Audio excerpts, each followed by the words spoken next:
¿Qué tal? Bienvenidos a otro episodio más de Fórmula Bullish. El día de hoy vamos a hablar sobre los mercados, este 3.1% de inflación que presentó el día de hoy la Reserva Federal, que representa para los mercados, no solo los mercados de acciones, sino también los mercados cripto y cómo impacta todo esto a la economía en general. Vamos a hablar sobre los bienes raíces, vamos a hablar de los nuevos proyectos de Ripple, de la famosa criptomoneda Stronghold, parte de Stellar Lumens, cómo es que la vemos técnicamente, qué es lo que hace esta criptomoneda Stronghold. Y bueno, sin más, creo que es un episodio bastante completo, bastante interesante. Y bueno, vamos a compartir pantalla para iniciar platicando sobre nuestro programa del día de hoy. Y bueno, empezamos platicando como siempre acerca del mercado accionario que representa, cómo lo vemos. Recordemos que este mercado accionario va ligado a las más famosas acciones de lo que es Estados Unidos. Y bueno, el día de hoy vimos un gap bajista importante, el cual impactó a los mercados.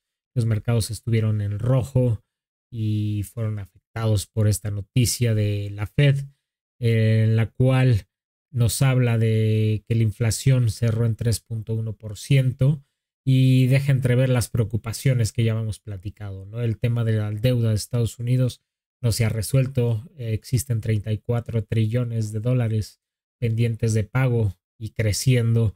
Y bueno, al no resolverse este tema de la deuda que provoca inflación, vemos que si bien los ajustes o los anuncios de la Fed que decían que este año iba a ser más relajado, que se iban a evitar los aumentos de tasas de interés, pues realmente no cambia lo que es la narrativa con la realidad. La realidad es que existe un problema grave en el sistema financiero, un problema de liquidez que se ve representado por esta parte, ¿no? En donde nos dicen que todo está tranquilo, después sale el dato de la inflación y posteriormente viene el aumento de tasas de interés, ¿no? Entonces, ¿qué es lo que esperan ahora los inversionistas? Un aumento en las tasas de interés. ¿Y esto qué es o qué significa? Es una reducción en la liquidez del mercado. Es decir, la liquidez que se tiene para afrontar ya sea préstamos, deudas o inclusive la liquidez corriente del mercado es más limitada y esto lleva a que esa liquidez fluya menos a las inversiones. Y esto es ventas de acciones, ventas de criptomonedas, reducciones de costos por parte de las empresas. Y bueno, es lo que vimos hoy prácticamente en la bolsa después del anuncio de la Fed. Vemos como el QQQ, el índice tecnológico de los Estados Unidos, hace un gap down entre los 428 y los 425 puntos. Y esto, bueno, hace que la gráfica, hablando técnicamente, pueda voltearse el día de mañana, pueda abrir con otro gap down por los 424 por abajo de promedio, si estaremos hablando de un mercado bajista por lo menos estos días, mientras esperamos los anuncios de la Fed, ¿no? Recordemos que hay anuncios de tasas de interés que vamos a tener que esperar. Más o menos, bueno, ya podemos definir por dónde viene el anuncio de la Fed. Si bien no viene el aumento de tasas para estos meses, sí vendrá para los siguientes meses, para mediados, finales del 2024, lo cual impacte a la economía de manera importante, ¿no? Recordemos, tema, problema, liquidez. Entonces, bueno, vamos con las noticias, qué es lo que pasa con las noticias económicas. Inflación, como habíamos hablado, la Fed va a ir más cautelosa con estos aumentos de tasas de interés, con los recortes de la tasa para llegar al 2%. Esto no se va a dar en el corto plazo, entonces eso pone nerviosos a los inversionistas y también, bueno, empiezan a cuestionarse, ¿no? Los grandes inversionistas del mercado. Elon Musk habla acerca del debate, ¿no? De cómo Jamie Dimon, Jerome Powell expresan de alguna manera ciertas preocupaciones acerca de estos 34 trillones de dólares que se deben o que existen como deuda. Si recordamos, es 34 trillones de dólares son deuda que tiene Estados Unidos y tiene solo 26 trillones de dólares de GDP o Producto Interno Bruto. Es decir, si no hubiera gastos, no podría ni siquiera pagar esa deuda, ¿no? Entonces, de alguna manera es importante. Recordemos que no es solo es tema de Estados Unidos. Esto viene de la impresión de dinero, de cómo se imprime dinero en el sistema financiero y nos remontamos a 1970, cómo se imprime este dinero y básicamente todos los países imprimen el dinero de una manera muy parecida o igual. Entonces, el problema no solo es de Estados Unidos, es más grande, cierto, en Estados Unidos e impacta más porque Estados Unidos tiene la moneda de reserva, pero es un problema a nivel mundial que nos estará impactando en los próximos años. Entonces, ojo, cuidado con eso. Vemos cómo ya se empieza a hablar de los aumentos de tasas de interés, si es que no baja la inflación, de cómo Jerome Powell intentó calmar los ánimos, pero realmente pues no ha pasado nada diferente, ¿no? Vemos cómo existen nuevas reglas. Recordemos que en episodios anteriores hablábamos de los bancos y la relación que tienen con el real estate, los bienes raíces. Tiene un tema o existe un tema también en los bienes raíces comerciales. En Estados Unidos hablamos temas de liquidez global. Existe un tema con Evergrande en China, el cual ya fue liquidado o está en proceso de liquidación. Sin embargo, es un tema grande para China, ya que representa la parte de bienes raíces aproximadamente un 30% de su Producto Interno Bruto. Y esto se refleja después de la pandemia, en donde todo cambió, en donde los bienes raíces comerciales ya no fueron los mismos, las oficinas se dejaron de rentar por el famoso home office, los centros comerciales también disminuyeron su capacidad por los temas de las compras en línea y eso provoca que no exista tanta atracción hacia lo que son los bienes raíces comerciales y que estos, al no generar los ingresos esperados, caigan en impagos con algunos bancos y los bancos que tienen más relación con lo que son los bienes raíces comerciales son los que están en riesgo de quiebra. Vemos ya varias noticias de cómo existen riesgo de quiebra de varios bancos a nivel local en Estados Unidos por este tema, ¿no? Y vemos como en la parte de China también existe un tema de bienes raíces en donde nos están entregando los desarrollos, Evergrande está quebrado, otros desarrolladores también están fuertemente impactados, ¿no? Entonces, ahí hay una burbuja que también hay que considerar.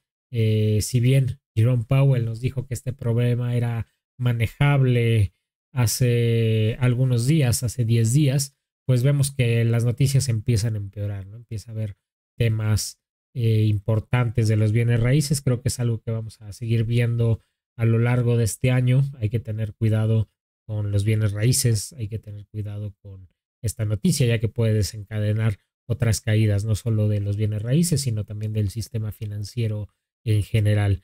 Y bueno, el mismo German Bank está preparando para la peor crisis de propiedad desde el 2008, ¿no? Hablamos de nuevo del commercial real estate, ¿no? Y si ustedes se dan una vuelta por las noticias de los bienes raíces, bueno, van a encontrar muchísimas noticias que empiezan a hablar de los bienes raíces. Esto ya lo venimos diciendo desde hace 6 meses, en donde empezaba a ver grande con el problema, pero era un problema más grande, no solo de China. Y bueno, como les decía, China, al tener un GDP relacionado a lo que es el real estate, los bienes raíces, de aproximadamente el 30%, existen diferentes sectores que se ven afectados, ¿no? Y existe una crisis local y global, ¿no? En donde no solo los bienes raíces, sino constructoras y negocios relacionados a este tema se ven afectados. Entonces, todo este mix o toda esta parte de la economía global es lo que está afectando a los mercados. Es por eso que vemos los mercados en rojo, por eso vemos el heat map de lo que es el mercado, cómo cerró hoy en rojo, la mayoría de las acciones por abajo de lo que se esperaba. Y no solo eso, ¿no? Si tomamos no solo el índice, sino muchas acciones de las que alguna vez brillaron en el ecosistema, pues vemos que están bajistas, que están cayendo de manera importante, que si bien han crecido algunas un poco, siguen cayendo muchas, no dan tregua a un movimiento alcista importante, existe volatilidad pero errática y entonces eso genera más desconfianza en los inversionistas y que saquen su dinero de los mercados hasta valorar qué es lo que va a pasar. Entonces, ojo con eso, el día de hoy un mercado bajista fuerte por el tema de la noticia de Jerome Powell. Y bueno, pasando a otros temas, vamos a analizar XRP, por qué está cayendo, por qué está en un proceso bajista y qué es lo que se espera.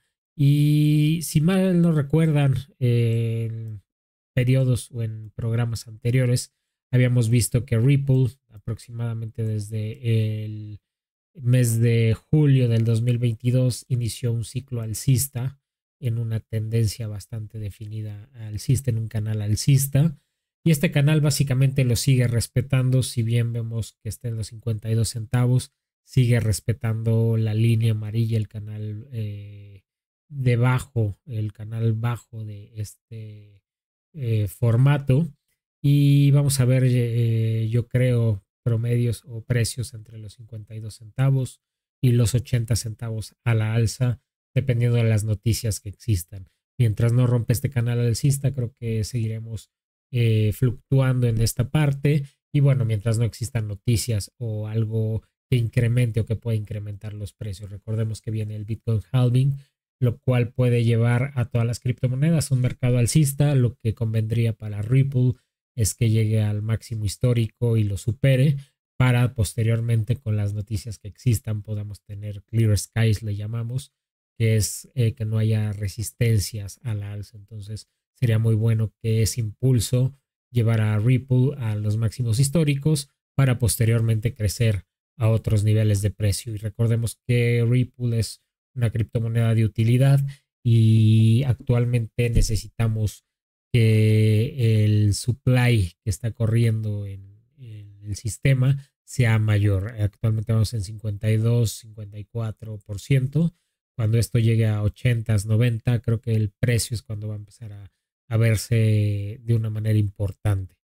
Noticias de Ripple. Ripple acaba de adquirir una empresa llamada Standard Custodian Trust, la cual se dedica a toda la custodia y es una empresa regulada. Entonces, un acierto por parte de Ripple. Recordemos que el año pasado compró Metaco y fue otro acierto debido a que lo acercó a los bancos.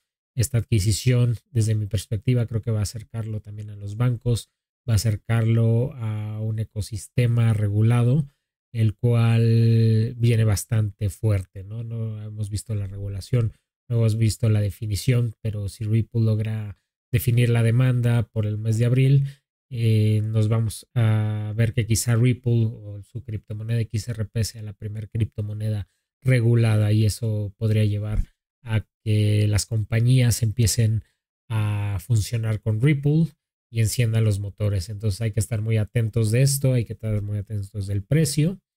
Y bueno, cambiando ahora de criptomoneda, hace algunos días en Crypto Insights hablábamos de esta criptomoneda de Stronghold y de cómo se veía alcista.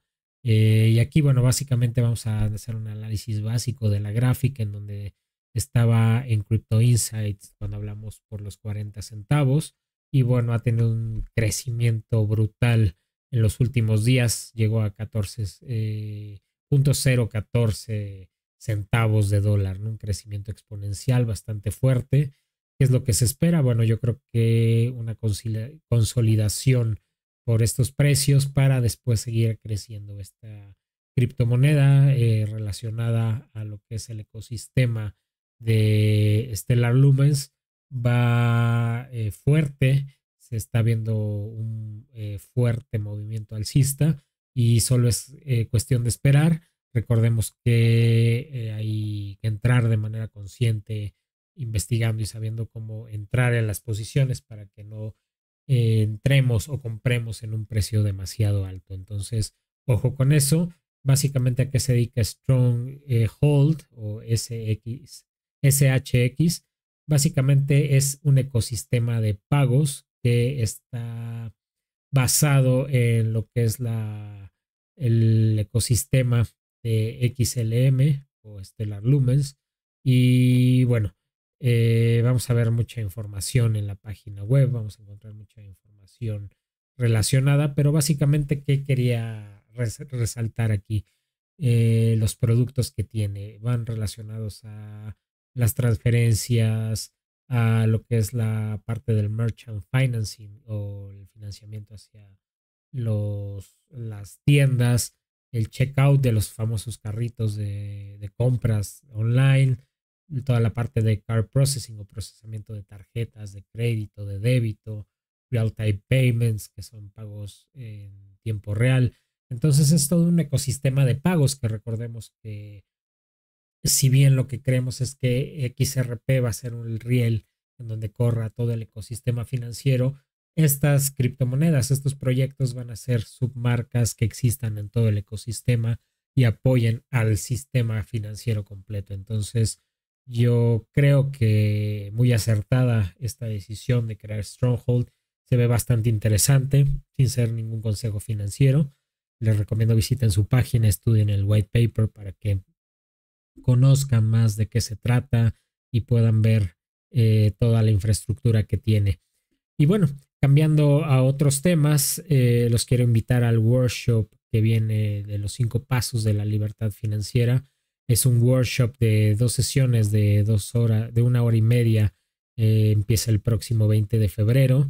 Y bueno, vamos a cubrir muchos temas interesantes. El primero es cómo la libertad financiera no es lo que vemos en las redes sociales, ¿no? Que es ser millonario y vivir de lujos, sino empieza desde lo básico, ¿no? Un fundamento de las finanzas personales, ¿no? Cómo influye el presupuesto, la planificación financiera, el ahorro, la inversión, también los ingresos, cómo hay que procurar siempre estar buscando incrementar los ingresos para ir compensando, ¿no? El aumento de riqueza, cómo invertir inteligentemente, cómo diversificar la cartera, estrategias de inversión corto y largo plazo, cómo generar ingresos pasivos, no lo que vemos en las redes, sino como estrategias fuertes de ingresos pasivos, ¿no? Como lo puede ser las bienes raíces, los negocios, las inversiones, la optimización de estos ingresos pasivos posterior a que tú generas ingresos, ¿no? Entonces, cómo también invertir en los mercados financieros de una manera efectiva, algo muy básico, pero para que tengas una noción de todo esto. Y por último, la psicología financiera, ¿no? En cómo superar estas barreras que muchas veces tenemos en cuanto a la parte financiera, ¿no? De cómo de alguna manera podemos bloquear estas partes financieras importantes. Entonces, son 5 módulos bastante interesantes. Los invito a formar parte de ellos. Los invito. Estamos iniciando este workshop el día 20 de febrero. Y bueno, es bastante interesante. En la página web van a poder descargar el folleto muy completo de toda la información acerca del workshop. Si tienen dudas, nos pueden contactar. Y bueno, sin más por el momento, si les gustó el video, los invito a darle like, compartir. Nos vemos mañana, el día miércoles en Crypto Insights. Recuerden también todas las emisiones de Crypto Insights con Eduardo Farina, Fran de Olsa. Las van a poder encontrar aquí en grabación para que si no pudieron estar en el en vivo, las puedan disfrutar en la página, en el YouTube de Fórmula Bullish. Y bueno, sin más por el momento, que tengan una excelente noche y nos vemos pronto. Hasta luego.